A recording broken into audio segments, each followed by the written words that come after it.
Hi everyone. So I thought I would just do a little mini video. So sorry about the quality because this is just on standard phone thing. What is it? 3 weeks and 1, 2, 3 weeks, 4 days into no intense exercise. Now starting to get a little bit nervous about what I'm doing.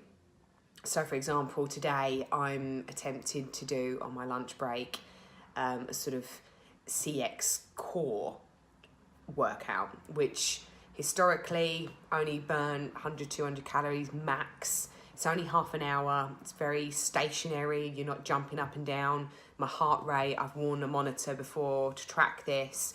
Never really got much beyond sort of 130, 140. So still sticking within them limits. I'm not going above the sort of 140 heart rate, you know, sort of that's what they say to try not to do, is any intense exercise, and I'm already feeling guilty.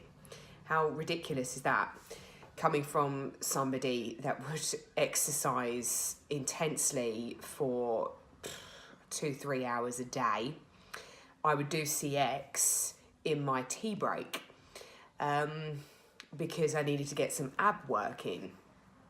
So for me now, the fact that all I've done today is walked Marley in the woods, which I did for an hour. I do it at a steady pace. That is all I do, is just that walk in the morning.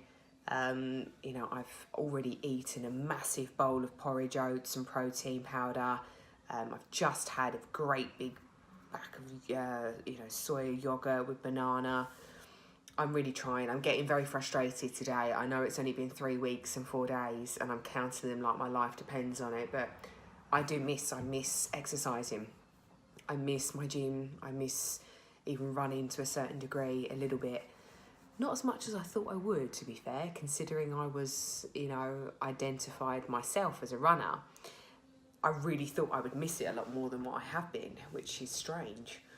And I'm not going to put a negative side on what I've done, because even yesterday we had a family barbecue for Bank Holiday Monday, as it's April, it's Easter, and I did steal my husband's burger and had a massive bite. In fact, two bites.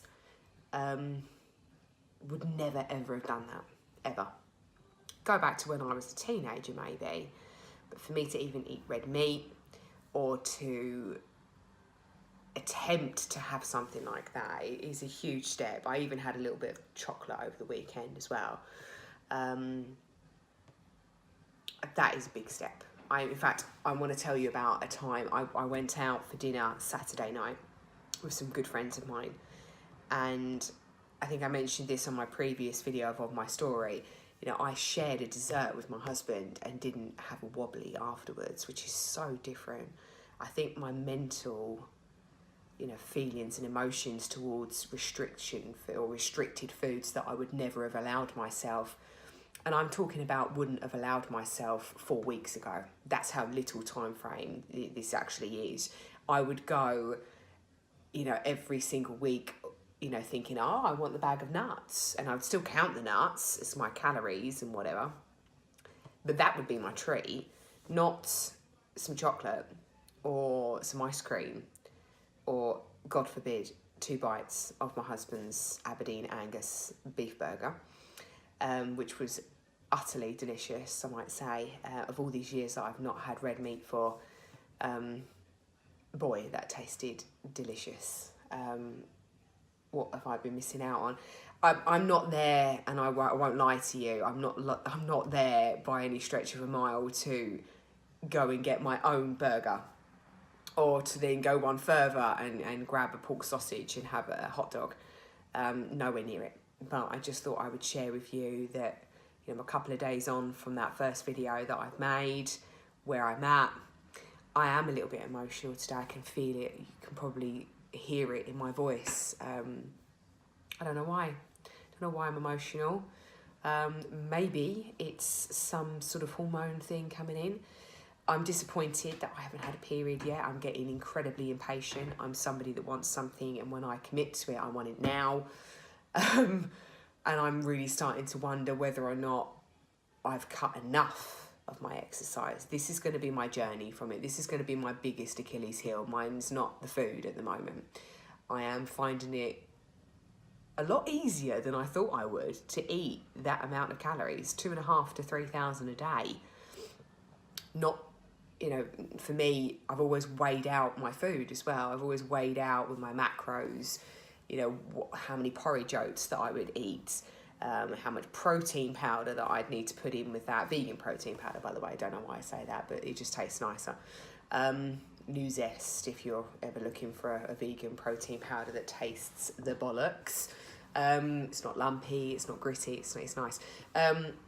You know, I would normally weigh my porridge oats. I'd have a maximum, normally, I think I got it down to 60 grams a day in the morning, which I'd eat, I'd scoff, and I would be absolutely starving still, trying to find something else to throw down my throat, hoping that my husband will leave some of his bowl so that I can nick some of his, which is just silly. Just make a bigger bowl, and if you don't need to finish the full bowl, which of course we always do, because if you're anything like me, in my eating disorder, whatever I allowed myself on my plate, I ate. You know, I would never ever leave a morsel. That's not something that I would do. I love my food. So me extreme exercising for all these years has simply been a method that I could allow myself to eat more. But unfortunately, I had a very unhealthy balance, because instead of just eating more and exercising, I would eat less and still continue to exercise excessively. And that's where we get out of balance. And this is where I'm at with hypothalamic amenorrhea. No period for 9 years now, ever since the birth of my son. No period. It went AWOL, it's never come back. Never had any kind of signs, symptoms, although I know this is going to be TMI for a lot of you. Cervical mucus has been a new introduction to my life over the past 3 weeks. And it was within a week of stopping the excessive exercise that I suddenly felt, have I just pissed my pants on the beach when we was in Abu Dhabi, hence the tan. And I thought, oh my God, seriously, I think something's going on here. Dare I say, have I got a period? After checking, no, it wasn't. It was cervical mucus, which has been very absent from my life for a long time. So it was a bit of a shock, but it arrived and it hasn't left me. In fact, it's been a daily occurrence of, what colour are you today? What, you know, are you watery? Are you thicker? And trying to gain a little bit more insight for the different types of cervical mucus. So I've gone from watery to a little bit more thicker and a little bit more white, which if you read up online suggests that potentially I've got more progesterone coming into it now. Dare I say, I haven't had the egg white, you know, sort of what they associate with ovulation. So maybe I haven't had that release of the egg yet, I don't know. But boy, I'm hoping, and I want everybody rooting that this is going to happen, that I'm going to continue this journey of no running, no weight training, no HIIT, no sort of excessive cardio.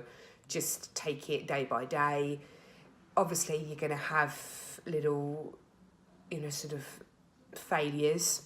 I would class today not as a failure, but I don't want to do my yoga today, and I do normally do hot yoga every single day. I do 1 hour of walking, 1 hour of hot yoga a day. The class that's on tonight is being substituted. I don't want to go.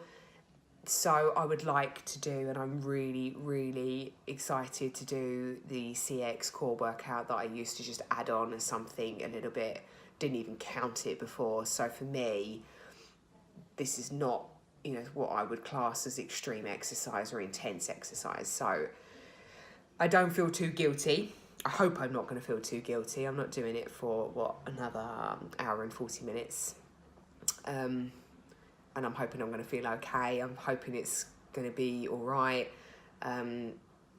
What a strange sentence to almost be from one end of the spectrum to now, go back 4 weeks ago, and if I hadn't run 8 miles in the morning and done my normal hour and a half weight training back to back, then, you know, the world couldn't live normally. You know, I couldn't function properly. How dare I not do that? I couldn't allow myself a bowl of porridge, even weighing it out at 60 grams. I couldn't even touch it. So to now skip forward 4 weeks, if you're just starting your own, sort of journey with cutting out intensive exercise, maybe you don't have hypothalamic amenorrhea, maybe you've got something else, maybe you've just got an eating disorder or disordered way of eating.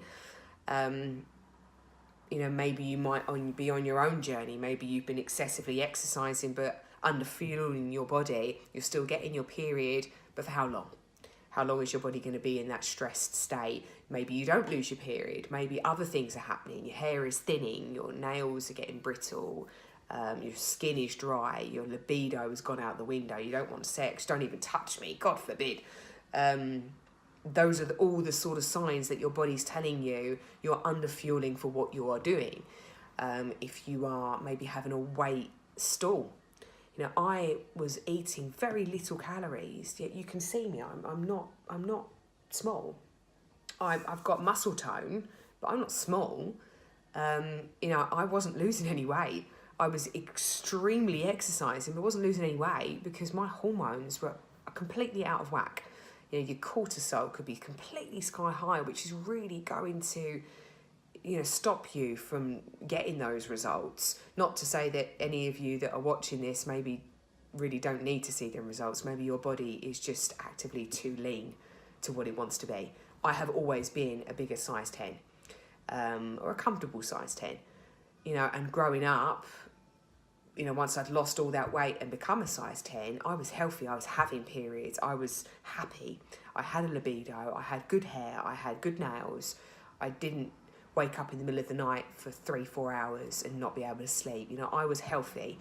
So you've got to ask yourself, are you ready to take the journey, to stop excessively exercising and maybe allow your body to get to its set point, maybe allow your body to get to its point of how lean it wants to be, what size it actually wants to be. And it will have a range. It won't have, you need to be obese or you need to be 4 stone heavier than what you are now. It could only be 5-10 pounds to your goal, to where you could be comfortable, your body is in its optimum state, and everybody is nowadays sticking to, well, you're in your normal range, your bloods are in your normal range, but we don't want normal because more and more people are becoming overweight and unhealthy and being on, by the time they're 50, 3 or 4 prescriptions for different drugs on their thyroid or their bone health or their whatever health.